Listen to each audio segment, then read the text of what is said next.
This is a true crime in real time update from True Crime Today and the Hidden Killers podcast. I'm Tony Brueski, and today we're diving into a story that's as shocking as it is disturbing, one that touches on abuse, power, and the dark side of celebrity. It involves Sean Diddy Combs, a name synonymous with success in the music industry, but now Diddy finds himself at the center of explosive allegations. Among the accusers is a young man known only as John Doe, who claims that at the age of 16, he was assaulted by Combs during one of Diddy's infamous white parties back in 1998. This is just one piece of a larger puzzle. The accusations against Combs now span decades, 1991 to 2024, and include more than 120 individuals, with at least 25 of those accusers being minors at the time of the alleged abuse. The question is, how did such behavior go unnoticed for so long? How does someone with that level of fame and power, surrounded by enablers, allegedly exploit so many victims and get away with it for decades? John Doe's case is especially unsettling. According to court filings, Diddy used coercion and manipulation to force the then teenager into submission. Photographic evidence places the two together at the party, and Doe describes feeling helpless against the overwhelming power imbalance. But the question that lingers is this: how does a young person at the intersection of ambition and vulnerability stand a chance when caught in the orbit of a figure as influential as Diddy? As we peel back the layers of this case, we'll explore the patterns of alleged grooming, manipulation, and control that have been described in both the indictment and testimonies from other victims. And we'll also take a closer look at the broader implications, how this case challenges the notion of celebrity accountability, and how power, privilege, and secrecy can work to protect predators for years. The allegations against Sean Diddy Combs did not emerge overnight.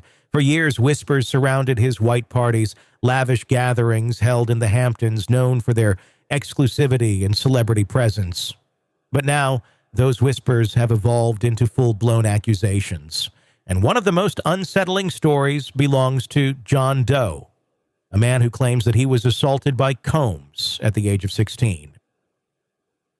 According to Doe's testimony, the incident occurred in 1998, a time when Diddy was at the height of his career. Young, ambitious, and with dreams of making it in the music industry, Doe found himself invited to Diddy's white party, an opportunity he believed would open doors for him. What began as excitement quickly turned into something far more sinister. In the legal filings, Doe alleges that during the event, Diddy isolated him from the crowd, leading him to a private area under the guise of talking business. Doe claims that Combs used charm and subtle coercion to gain his trust. But the situation took a disturbing turn when Diddy instructed him to pull down his pants. Feeling the weight of fear and the power imbalance, Doe complied. What followed, according to Doe, was a prolonged assault, an act of control disguised under the glamour and allure of celebrity. To solidify his claim, Doe submitted a photograph of himself with Diddy from the night of the party.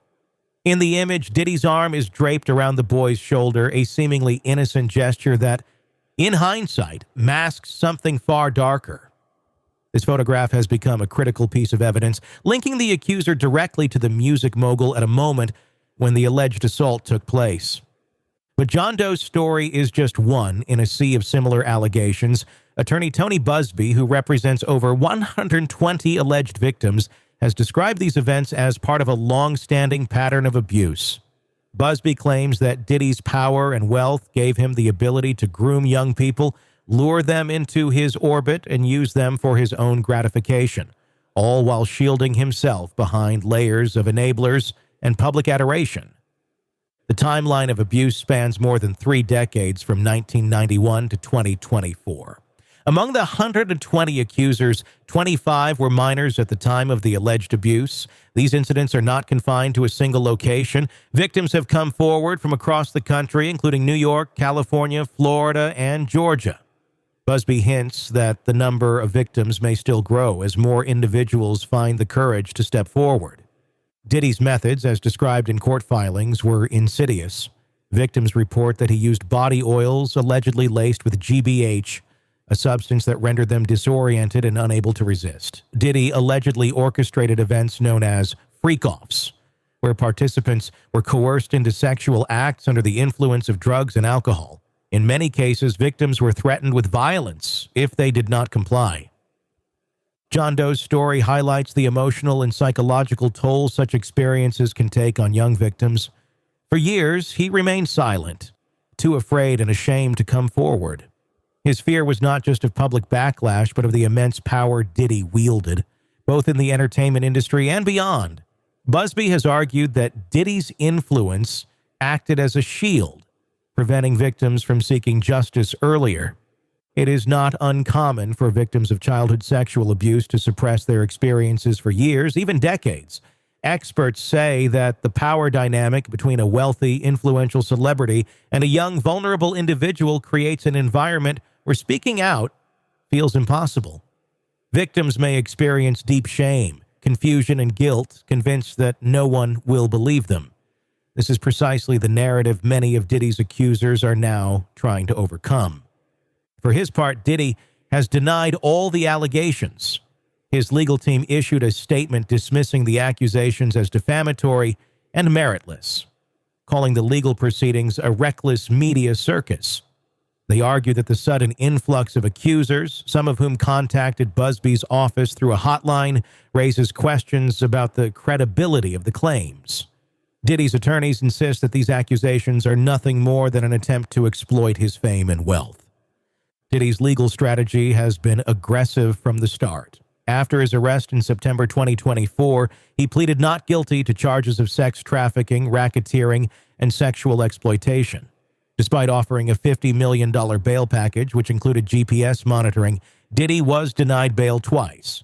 The judge ruled that he posed both a flight risk and a danger to the public. The stakes are high. If convicted, Diddy faces a minimum of 15 years in prison with the potential for a life sentence. His trial, set for May 2025, promises to be one of the most closely watched legal battles in recent history. As the case unfolds, attention has also turned to the people around Diddy. Busby has suggested that other well-known figures may have facilitated or turned a blind eye to the abuse. He has promised to name names, though he insists that he will only do so once he has gathered enough evidence to be certain. The upcoming trial will not only determine Diddy's fate, but also force a reckoning for an industry that has long been accused of protecting powerful figures at the expense of victims. The question remains, how could such abuse persist for so long, hidden in plain sight? And will the exposure of these allegations prompt a deeper cultural shift toward accountability? Or will it simply become another headline, quickly forgotten? The courtroom battle ahead will not just test the credibility of Diddy's accusers, it will scrutinize the machinery that allowed a powerful man to allegedly operate without consequences for more than 3 decades. For many, the sheer scale of the allegations is difficult to fathom. Among the accusations are some of the most unsettling stories of manipulation, coercion, and sexual exploitation. But at the heart of it all are victims like John Doe, individuals whose lives were irreparably changed at a young age by encounters with a man they believed to be untouchable. Diddy's legal defense has made clear that they will fight each claim relentlessly. His attorneys argue that the flood of accusations is the product of opportunism, driven by a hunger for money and fame. In court filings, they allege that the hotline set up by Tony Busby was little more than a publicity stunt, generating thousands of calls within 24 hours of its release. They further argue that Diddy's wealth and influence have made him an easy target for false accusations. But the defense faces a steep uphill battle. As the legal process unfolds, it becomes clear that Diddy's empire, built through music, business ventures, and an elite social circle, has left a troubling legacy. Federal prosecutors allege that Diddy used his companies, including Bad Boy Entertainment, as vehicles for trafficking, intimidation, and exploitation. According to the indictment, victims were promised opportunities, but instead were funneled into a system of abuse disguised as romantic relationships and industry connections. Many victims describe a pattern of manipulation. They were lured in by Diddy's charm, offered gifts and promises only to find themselves trapped in situations where compliance was the only way to survive. At events like the White Parties, attendees were allegedly subjected to freak-offs where Diddy reportedly orchestrated elaborate sex acts, often involving other men and drugs. Survivors say that IV fluids were administered afterward to help them recover, hinting at the calculated nature of the abuse. John Doe's story is emblematic of the larger narrative, a teenager thrust into a world where power and control ruled every interaction. Doe recounts that, in addition to the assault, he was warned not to speak out, with veiled threats hinting at the consequences of crossing someone as powerful as Diddy. For years, the fear of being blacklisted from the industry, coupled with shame and trauma, kept him silent. It wasn't until the recent wave of indictments and accusations emerged that Doe felt safe enough to come forward. The implications of the case reach far beyond the music industry. It raises uncomfortable questions about how celebrity culture shields individuals from accountability. For decades, Diddy was celebrated as a visionary, an icon who could do no wrong. But beneath the surface, prosecutors argue, was a man whose empire thrived on coercion and exploitation, fueled by enablers who turned a blind eye. The case now threatens to expose those who allegedly helped Diddy maintain control over his victims and cover up his actions. Attorney Tony Busby has vowed to name those enablers when the time is right, calling the list of names shocking. Legal experts speculate that the fallout could extend far beyond Diddy himself, implicating other high-profile figures within the entertainment industry. If proven, the allegations may serve as a watershed moment, forcing a long overdue reckoning for a culture that has long prioritized profits and image over justice for victims. Meanwhile, Diddy's defense continues to push back. They argue that the accusations, though numerous, lack credibility and amount to nothing more than a smear campaign. His legal team insists that Diddy has been cooperative with investigators from the start, pointing to his communication with federal prosecutors as evidence that he is not a flight risk. Yet the judge's repeated denials of bail tell a different story, one in which the court views Diddy as both dangerous and capable of fleeing the country. As the trial date approaches, speculation grows about how Diddy's celebrity status might influence the proceedings. His connections run deep, and rumors abound that he may attempt to leverage those connections to sway the outcome of the trial. Sources close to the case suggest that Diddy's decision to reject a plea deal may be a calculated move, an effort to clear his name entirely rather than admit guilt in any form. But if the jury sides with the accusers, Diddy could face a life sentence, bringing an end to one of the most powerful empires in modern music history. For John Doe and the other accusers, the trial represents a chance for justice, a moment to reclaim their voices after years of silence. But even a conviction may not undo the damage that has been done. Survivors of childhood abuse often carry the weight of their trauma for life, struggling with trust, relationships, and mental health. Some experts argue that the legal system, while necessary, offers only partial healing for victims whose lives were shattered by powerful figures like Diddy. The stakes could not be higher. If the court finds Diddy guilty, it will send a clear message that fame and fortune cannot shield predators from accountability. But if the jury is unconvinced, if doubt creeps in, or if the defense successfully dismantles the prosecution's case, the implications will be equally profound. What message does that send to survivors who are considering coming forward? And how will it affect future cases involving celebrities accused of similar misconduct? As the trial moves closer, the nation watches with bated breath. The outcome will not only determine Diddy's fate, but will also shape the cultural conversation around abuse, power, and justice for years to come. Will this case finally crack the veneer of untouchability that surrounds the rich and famous?